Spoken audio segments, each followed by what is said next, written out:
أوحي إليك من الكتاب وأقم الصلاة إن الصلاة تنهى عن الفحشاء والمنكر ولذكر الله أكبر والله يعلم ما تصنعون رب اشرح لي صدري ويسر لي أمري واحلل عقدة من لساني يفقهوا قولي رب زدني علما رب زدني علما اللهم رب زدني علما.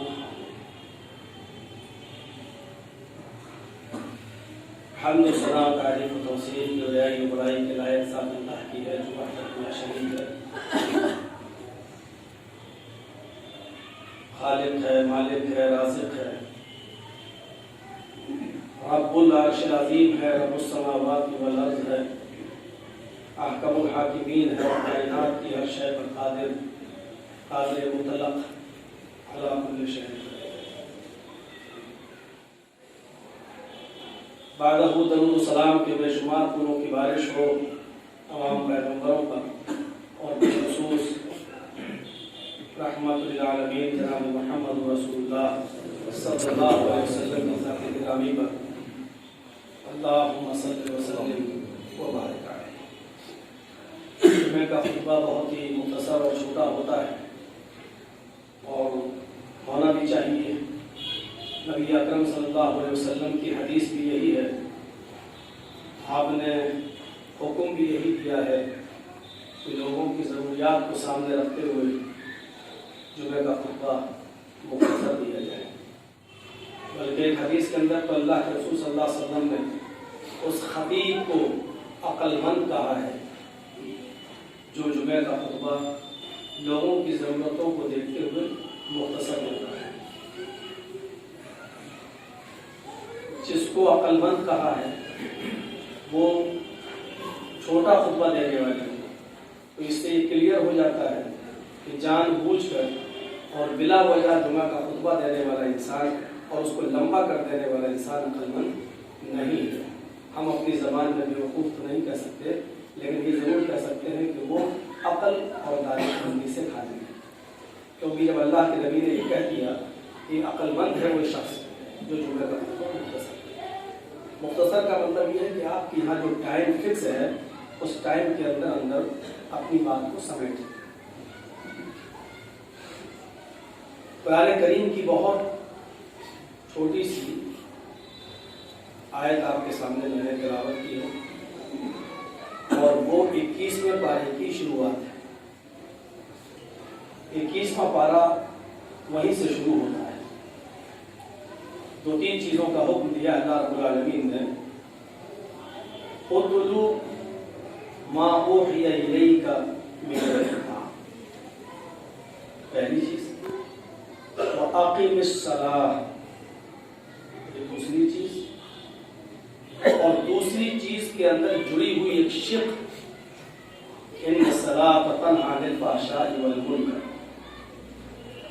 اور تیسری چیز وَلَذِكْرُ اللَّهِ أَكْبَرُ. مختصراً شارٹ کٹ میں آپ بتاؤں گا.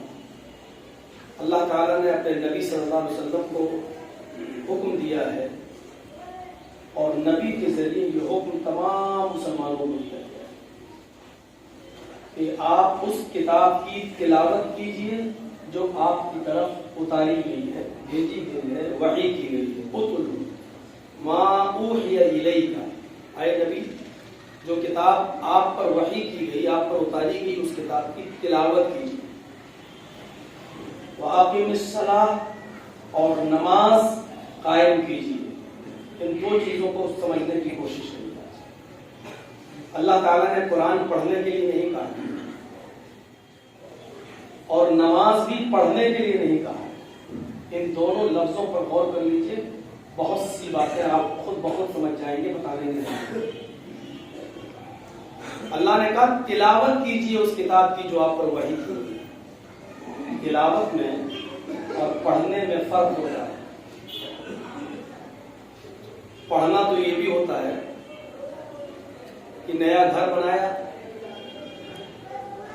کچھ لوگوں کو دعوت کر دی، اور سب کے ہاتھ میں یہ کہ قرآن پارا دے دیا، پڑھو بھائی، ہم نئے گھر میں شفٹ ہو رہے ہیں، نئی دکان میں شفٹ ہو رہے ہیں، قرآن خانی کر دیجیے، پڑھ دیجیے، ایک ایک پارا سب کو دے دیا اور 1 گھنٹے کے اندر پورا قرآن پڑھ دیا گیا۔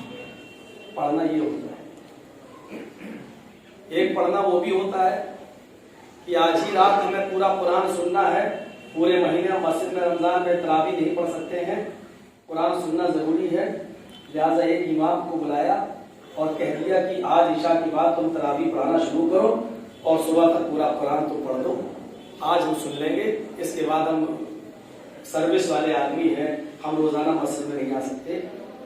سنڈے کا دن متعین کیا اور ایک حافظ صاحب نے عشاء کے بعد تراویح شروع کر دی اور پوری رات میں قرآن پڑھ دیا۔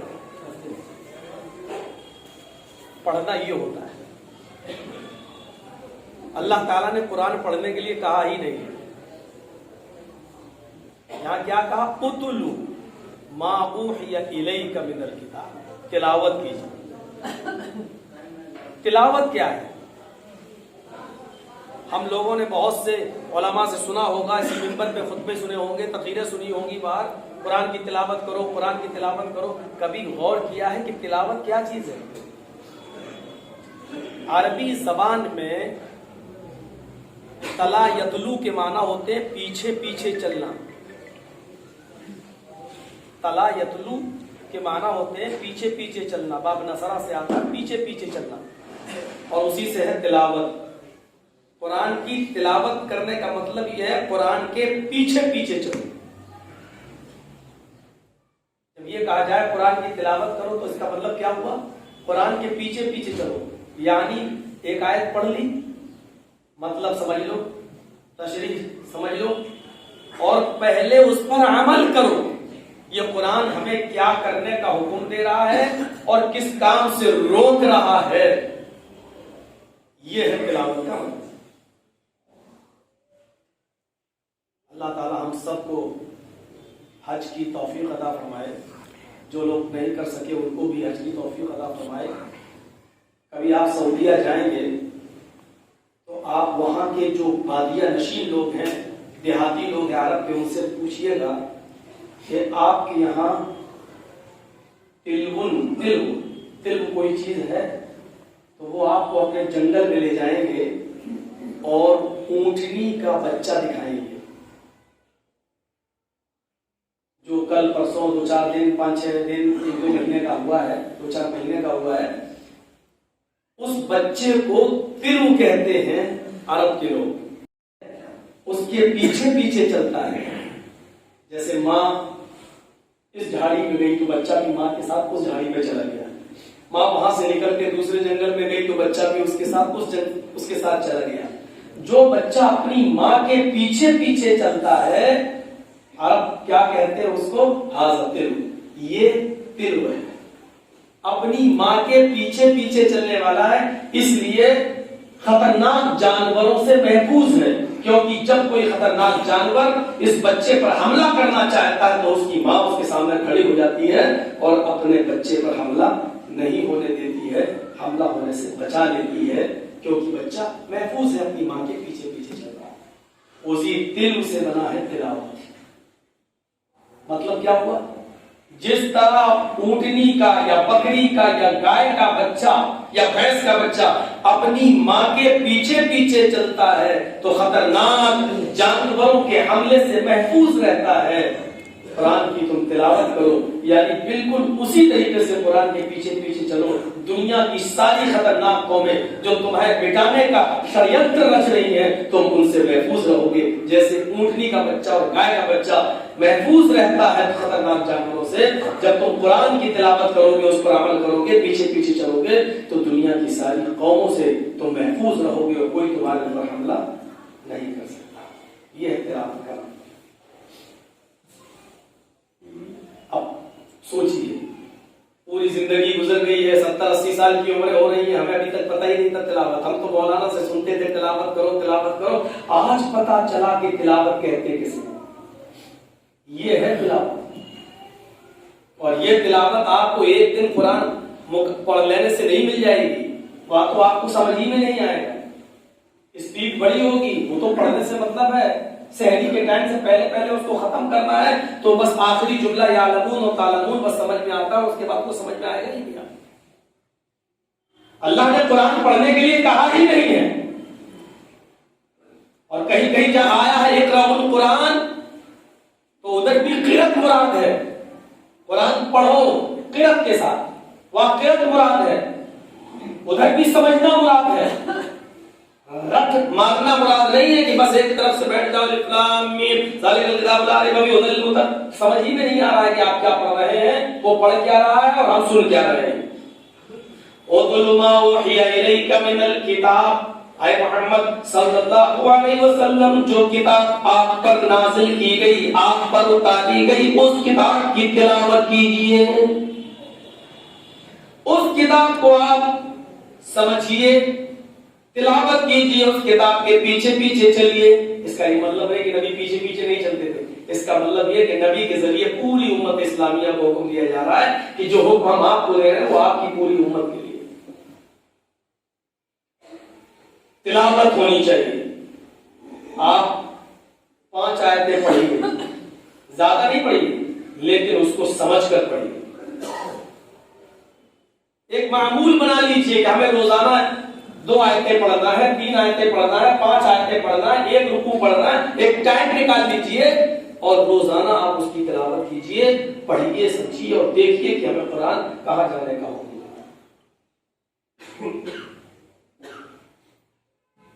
اُتْلُ مَا أُوحِیَ إِلَيْکَ مِنَ الْکِتَابِ، تلاوت کیجئے اس کتاب کی۔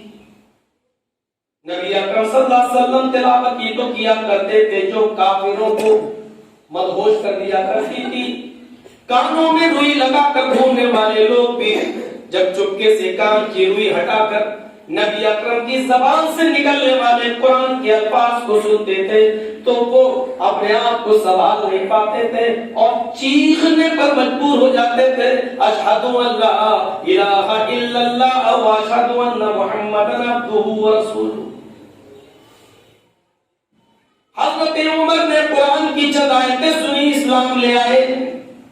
عبد العزیٰ نے جنگل کی وادیوں میں بکریاں چراتے ہوئے صحابہ کرام کی زبان سے قرآن کی تلاوت سنی اور الفاظ قرآن کے گنگناتے ہوئے دیکھا، ان کے کانوں میں آواز پڑی تو اسلام لے آئے۔ حضرت طفیل دوسی جو کان میں روئی لگا کر مکے کی گلیوں میں گھوما کرتے تھے مبادا کہیں محمد رسول اللہ کی آواز میرے کانوں میں نہ جائے، اس لیے کانوں میں روئی ٹھوس کر گھوما کرتے تھے۔ ایک بار نماز پڑھ رہے اللہ کے نبی اور قرآن کی تلاوت کر رہے ہیں، انہوں نے سوچا کہ منہ تو آگے ہے، آپ کو پیچھے تو دکھے گا نہیں، چلو دیکھ لیتے ہیں، سن لیتے ہیں کہ یہ کیا پڑھ رہے ہیں۔ کان سے روئی نکالی اور نبی اکرم کی زبان سے نکلنے والے قرآن کے الفاظ کو سنا تو جیسی اللہ کے نبی نے سلام پھیرا، حضرت طفیل دوسی جو کان میں روئی لگا کر ٹھوس کر چلا کرتے تھے، قرآن کے الفاظ کانوں میں گئے، ایمان لے آئے۔ اشہد ان لا الہ الا اللہ و اشہد ان محمدا عبدہ ورسولہ۔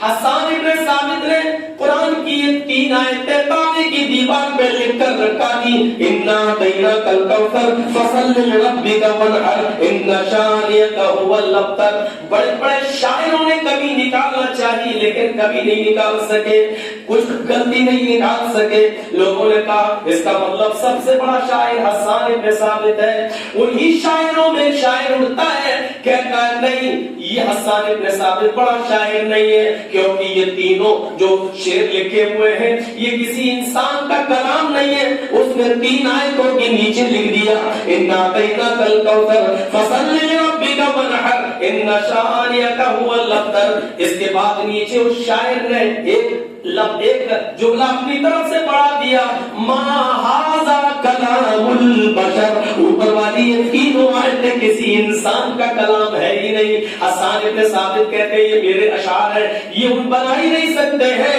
یہ کسی انسان کا کلام ہے ہی نہیں. جیسے حضرت حسان نے سنا کہ یہ خود ہی اعتراف کر دیے کہ یہ کسی انسان کا کلام نہیں, تو چیختے ہوئے کہتے ہیں تنزیل من رب العالمین, یہ قرآن اللہ رب العالمین کی طرف سے نازل کیا گیا ہے. تم نے صحیح کہا, یہ کسی انسان کا کلام نہیں. پورا قرآن نہیں لکھا گیا تھا, بس 2-3 آیتیں لکھی, اور عرب کے لوگ کافر ہیں لیکن سمجھ رہے ہیں کہ یہ کسی انسان کا کلام نہیں ہے.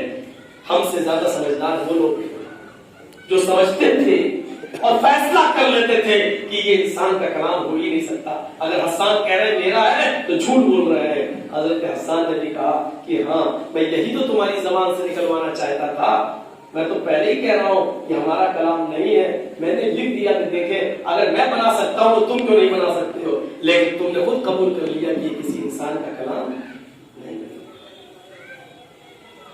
اُتْلُ مَا أُوحِيَ إِلَيْكَ مِنَ الْكِتَابِ, تلاوت کیجیے, یعنی قرآن کے پیچھے پیچھے چلیے, دنیا کی ساری قوموں سے تم محفوظ رہو گے ان کے حملوں سے.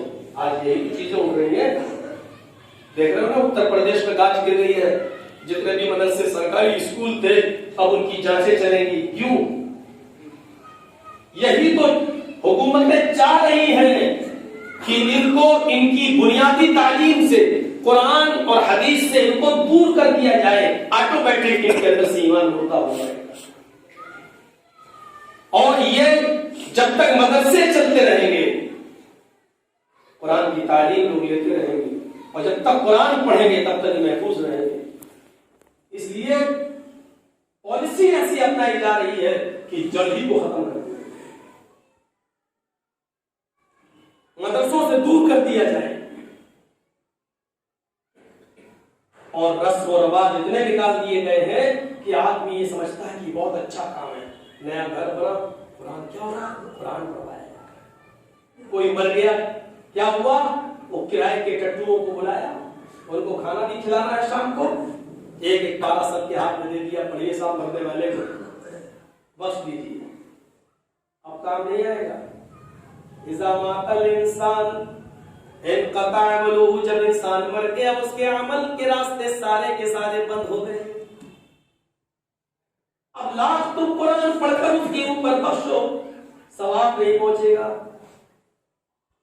اگر قرآن پڑھ کے بخشنا جائز ہوتا تو نفلی نمازیں بھی پڑھ کر اس کا ثواب بخشنا جائز ہوتا. 2-3 چیزوں کی اجازت دی ہے اپنے مرے ہوئے انسان کے لیے, باپ ہے, ماں ہے, بہن ہے, بھائی ہے, اس کے لیے اب ثواب اگر پہنچانا چاہتے ہو تو اس کے لیے بس دعا کرو. ایک تو دعا ہے, اور دوسرا یہ کہ اس کی طرف سے صدقہ اور خیرات کر سکتے ہو. میں اتنا روپیہ مسجد میں دے رہا ہوں, اللہ اس کا ثواب تو میری ماں کو پہنچا, اللہ اس کا ثواب میرے باپ کو پہنچا. آپ صدقہ اور خیرات کر سکتے ہو. میت کی طرف سے تو قربانی کی بھی نہیں کی جا سکتی ہے کہ ہم 2 جانور لا رہے ہیں, ایک اپنی طرف سے اور ایک میت کی طرف سے کر رہے ہیں. اگر میت کی طرف سے آپ قربانی کرنا چاہتے ہیں تو کر تو ضرور سکتے ہیں, لیکن یاد رکھیے اس کا حکم صدقے ہی کا حکم ہوگا. قربانی کے جانور کو جو آپ نے پورا کا پورا باپ یا ماں کی طرف سے کیا ہے اس کا ایک بوٹی بھی آپ کھا نہیں سکتے, پورا کا پورا آپ کو صدقہ کرنا پڑے گا. آپ ذبح بھلے ہی کر لیں, اس کی بوٹیاں بھلے ہی کر لیں, لیکن آپ اس کا ثواب اپنے مرے ہوئے ماں باپ کو پہنچانا چاہتے ہیں تو پورا کا پورا گوشت تقسیم کرنا پڑے گا. مصری کے کلیجی کے ہر چیز اس کی صدقہ و خیرات کرنا پڑے گی. آپ اس میں سے ایک بوٹی کھا بھی نہیں لے سکتے کیونکہ مردہ کے لیے صدقہ ہے. اب کوئی عمل ایسا نہیں ہے جو اس کو ثواب پہنچا سکے. صدقہ کر سکتے ہیں آپ, صدقے کا ثواب ضرور ملے گا. شریعتیں ہمارے حساب سے تھوڑی چلے گی. جب چاہے ہم اپنی مرضی, امام صاحب ہاں ہماری مسجد میں جگہ خالی, آپ آ جائیے, ٹھیک ہے. امام صاحب نے نماز پڑھائی, نماز پڑھانے سے پہلے کہہ دیا ہماری مسجد میں رہنا ہے, ہم آپ کو 5,000 6,000 10,000 تنخواہ دیں گے, لیکن آپ کو امامت میرے حساب سے کرنا پڑے گی. اب آپ کا حساب کیا ہے؟ کیا ظہر کی 4 رکعت کو ہم 6 کر دیں یا 3 کر دیں؟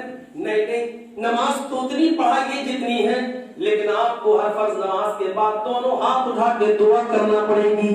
اگر یہ شرط میری منظور ہے تو آپ ہماری مسجد میں امامت کریں، نہیں تو چاہیے آپ۔ یہ صورتحال ہے۔ قیامت کی نشانیوں میں سے ایک نشانی یہ ہوگی، اللہ کے نبی فرماتے ہیں کہ جو جس چیز کا اہل نہیں ہوگا اس کو اس چیز کا اہل بنا دیا جائے گا۔ نا اہلوں کے ہاتھ میں مدرسے دے دیے جائیں گے، نا اہلوں کے ہاتھ میں مسجدوں کی ذمہ داریاں سونپ دی جائیں گی۔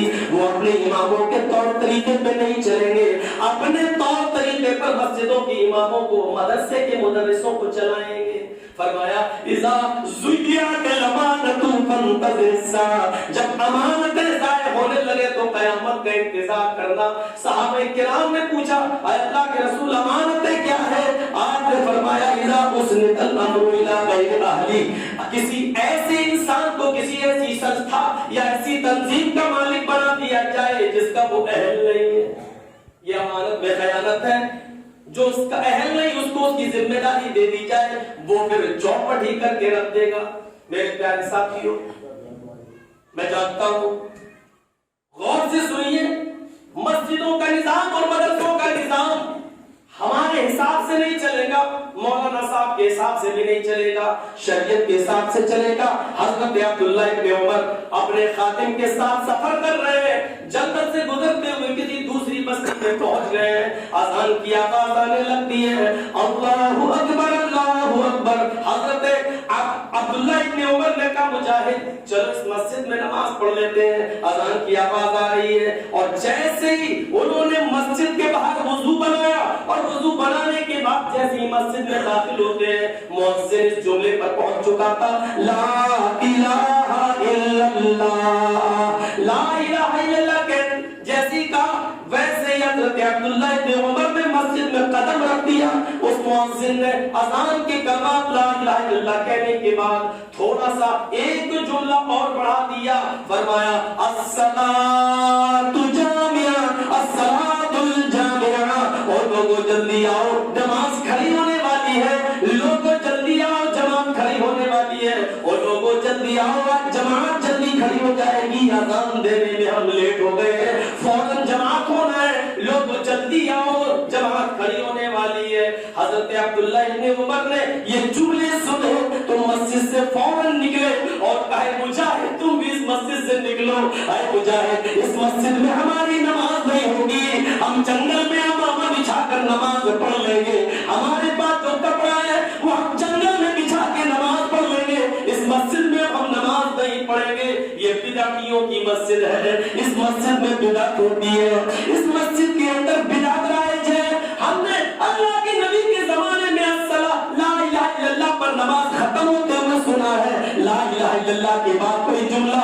اللہ کے نبی کے مسجد میں اور صحابہ نے ادا نہیں کیا۔ اس آدمی نے یہ جملے اپنی طرف سے بڑھا دیے کہ نماز کھڑی ہونے والی ہے، جلدی آؤ۔ یہ جملہ بتلا رہا ہے کہ اس کو نبی کی اذان پر بھروسہ نہیں، ارے اذان کا مقصد ہی ہے کہ مسجد میں آؤ، اذان کا مطلب یہ ہے کہ مسجد میں آؤ، پھر اس نے صلاۃ الجامعہ کہہ کر اور جملہ کیوں بڑھایا؟ اس مسجد میں ہم نماز نہیں پڑھیں گے، یہ بدعتیوں کی مسجد ہے۔ نکل گئے اور انہوں نے سڑک پر، روڈ پر، انہوں نے جنگل کے صحرا میں اپنا کپڑا بچھایا اور وہاں نماز پڑھ لی، لیکن مسجد میں نماز نہیں پڑھی۔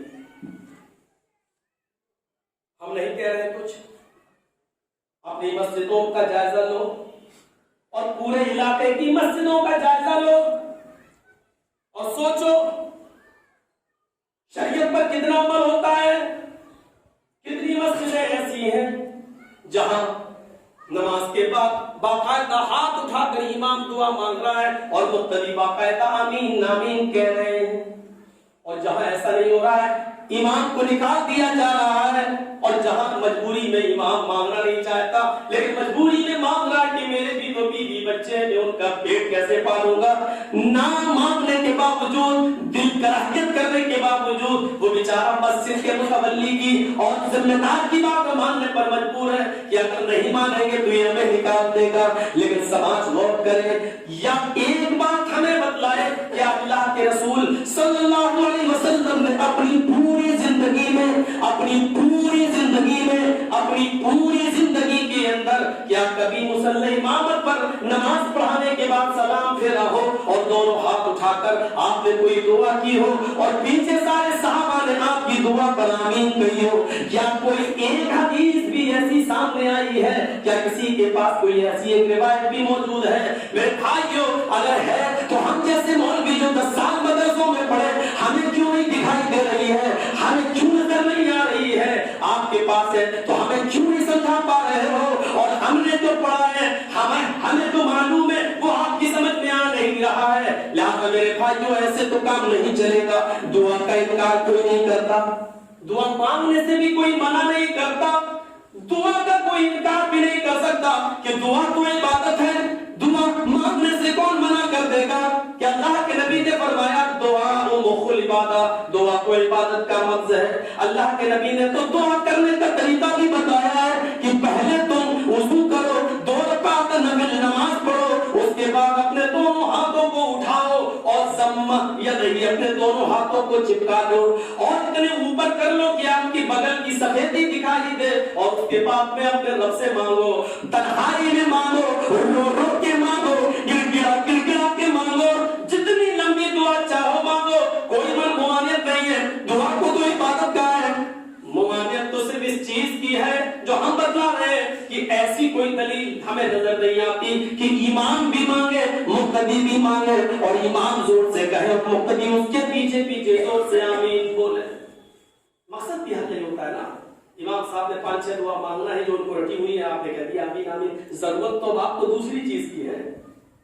اب ہمیں ہندوستان سے نکالنے کی بات ہو رہی ہے، اب ضرورت اس بات کی ہے کہ صاحب یہ دعا کی جائے کہ اللہ تعالیٰ ہمارے حکمرانوں کے دلوں میں ہماری محبت پیدا فرما دے، جو سی اور NRC لاگو نہ کرے اور ہمیں بھارت سے ہمیں نکالنے پر ہم کو مجبور نہ کرے۔ اب ہمیں ضرورت اس بات کی ہے، لیکن امام صاحب تو یہ دعا کریں گے۔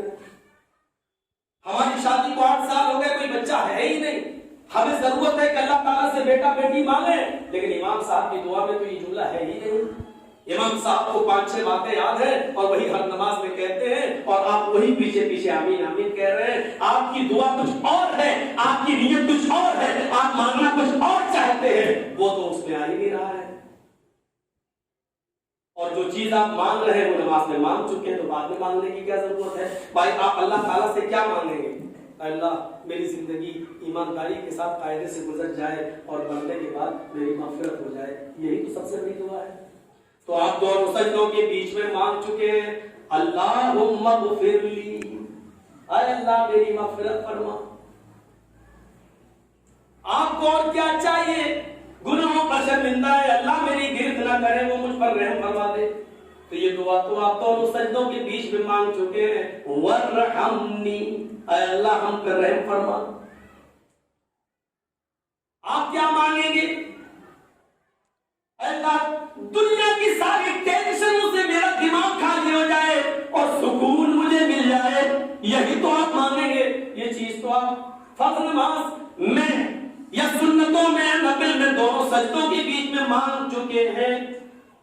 وعافینی، اے اللہ مجھے عافیت دے،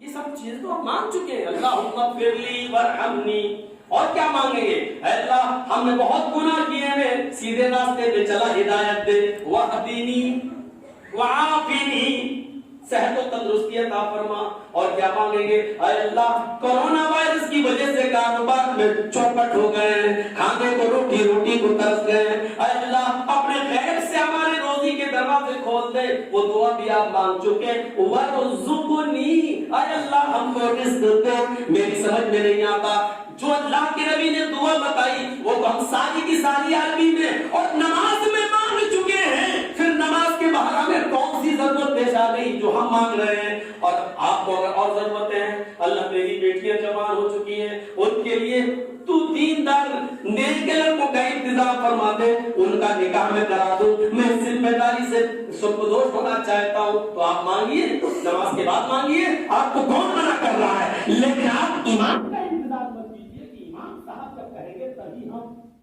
مانگیں گے۔ آپ مانگیے، آپ کا بیٹا بیمار ہے، مانگیے آپ اللہ میرے بیٹے کو شفائے کاملہ اور عاجلہ عطا فرما۔ آپ کی بیوی بہت زبان دراز ہے، اس کی ہدایت کی دعا مانگیے۔ 1.5 مہینہ سے میں بھی 2 مہینے ہوئے پورا، وہ میرے پھپھیرے بھائی کا کو کینسر تھا تو پورا پیر ان کا کاٹا گیا، اور جس بیڈ پر میرے پھپھیرے بھائی کو ہاسپٹل میں جگہ ملی، آپ کے مالدہ اور کلیا چک کے علاقے میں بھی 2-3 مریض وہاں موجود تھے، ہم سے ملاقات ہوئی۔ 12 سال کے بچے کو 13 سال کے بچے کو برین ٹیومر تھا، وہ بنگلور سے علاج کرا کے آیا پھر ٹاٹا میں ہاسپٹل میں، اس کو بھی دیکھا۔ دعا مانگیے، کون منع کر رہا ہے؟ اللہ کینسر سے آگے جو ہوا اب ہمارے بھائی کی حفاظت فرما، اے اللہ اس کو شفا دے۔ کوئی منع نہیں کر رہا آپ کو، لیکن طریقہ شریعت کے حساب سے وہی ہونا چاہیے جو جناب محمد رسول اللہ صلی اللہ علیہ وسلم نے۔ ہم آپ کو منع نہیں کر رہے، یہاں سے ایک چیز دیکھی جاتی ہے جمعے کی 2 اذانیں ہو رہی ہیں، ہم آپ کو منع نہیں کر رہے، لیکن مجھے کوئی سمجھا تو دے، ہندی میں سمجھا دے۔ اللہ کے رسول صلی اللہ علیہ وسلم نے اپنی پوری زندگی میں کیا جمعے کے دن 2 اذانیں دی ہیں؟ حضرت ابو بکر کا زمانہ ہے، نبی کے بعد 2 سال خلیفہ رہے، کیا انہوں نے کبھی اپنی پوری زندگی میں جمعے کی 2 اذانیں دی ہیں؟ ابو بکر کے بعد حضرت عمر فاروق کا زمانہ آیا، 10 سال خلیفہ رہے، کیا 10 سال کے زمانے میں 10 سالوں تک انہوں نے کوئی دوسری اذان دی ہے؟ جواب آپ کو ہر عالم دے گا نہیں۔ پھر کہاں سے آئی؟ حضرت عثمان غنی کے دور خلافت میں چند سال گزر جانے کے بعد جب آبادی زیادہ بڑھ گئی، گھڑیاں نہیں تھی، موبائل نہیں تھے، ٹائم کا پتہ نہیں لگتا تھا، اس لیے حضرت عمر فاروق حضرت عثمان غنی نے لوگوں کو باخبر کرنے کے لیے بطور اعلان کے ایک اذان، وہ بھی مسجد کے اندر نہیں، بازار میں مقام زہرہ پر ایک اذان دلوائی، جو اس بات کا اعلان تھا، اس بات کی علامت تھی کہ اب جمعے کی اذان کا وقت قریب ہو گیا ہے، آپ لوگ اس اذان کو سننے کے بعد اپنی دکانیں بند کر کے مسجد کی طرف چلے جائیں۔ وہ ایک باخبر کرنے کے لیے اذان دلوائی تھی، کیونکہ اس بازار میں ٹائم کا پتہ نہیں چلتا تھا کہ جمعے کا ٹائم کب ہے، اس لیے ایک اذان مقام زہرہ پر دلوائی تھی بازار میں، تاکہ لوگوں کو پتہ چل جائے۔ میں سمجھتا ہوں اگر وہ حالات ہیں تو آپ دے سکتے ہیں، لیکن آج ہمارے پاس گھڑیاں موجود ہیں، آج ہمارے پاس موبائل موجود ہیں، آج ہمیں معلوم ہے کہ ہماری مسجد میں 12:30 بجے اذان ہوگی اور 1 بجے نماز ہوگی، تو میں نہیں سمجھتا ہوں کہ اب بھی اس کی کوئی ضرورت محسوس کی جا سکتی ہے۔ اور اگر عثمان غنی کے اس طریقے پر آپ عمل کر رہے ہیں تو پھر تو حضرت عمر فاروق نے بھی ایک قانون بدل دیا تھا، اللہ کے رسول نے شرابی کو 40 کوڑے مارے، حضرت عمر نے 40 کوڑے مارے، حضرت عمر فاروق بھی 40 کوڑے مارتے رہے، لیکن انتقال سے پہلے جب دیکھا کہ شراب کی لت زیادہ پڑ گئی لوگوں میں تو آپ نے اس قانون کو بدل کر 80 کوڑے کر دیا۔ حضرت عمر نے کہا آج کے بعد جو شراب پیتا ہوا پکڑا جائے گا اس کو 80 کوڑے لگائے جائیں گے، لیکن آپ حضرت عمر کے 80 کوڑے نہیں مانتے، کیوں؟ کہتے وہ تو انہوں نے تنبیہ کے طور پر سزا کے طور پر دیا تھا، لیکن شرابی کی سزا وہی ہے جو اللہ کے رسول نے متعین کی ہے۔ تو میرے بھائیوں، یہاں پر حضرت عمر نے 40 کو 80 کر دیا تو آپ نہیں مانتے، وہ بھی نہیں مانتے جو 2 اذانیں دینے کے قائل ہے، وہ بھی نہیں مانتے، کہتے کہ وہ تو حضرت عثمان عمر نے ایک مصلحتاً سزا دلوائی تھی، مصلحتاً 80 کوڑے، لیکن اللہ کے رسول نے تو 40 ہی بتائے، تو حضرت عثمان نے مصلحتاً پہلی اذان بازار میں دلوائی تھی، ورنہ اللہ کے نبی صلی اللہ علیہ وسلم کے زمانے میں تو ایک ہی ہوتی تھی، یہاں پر وہ پھر کیوں نہیں ہوتا ہے ہمارا معاملہ؟ اس لیے میرے بھائیوں، میں یہ نہیں کہہ رہا ہوں کہ ختم کرو، میں یہ کہہ رہا ہوں سنجیدگی سے غور کیجئے، کیا ہم شریعت پر چل رہے ہیں؟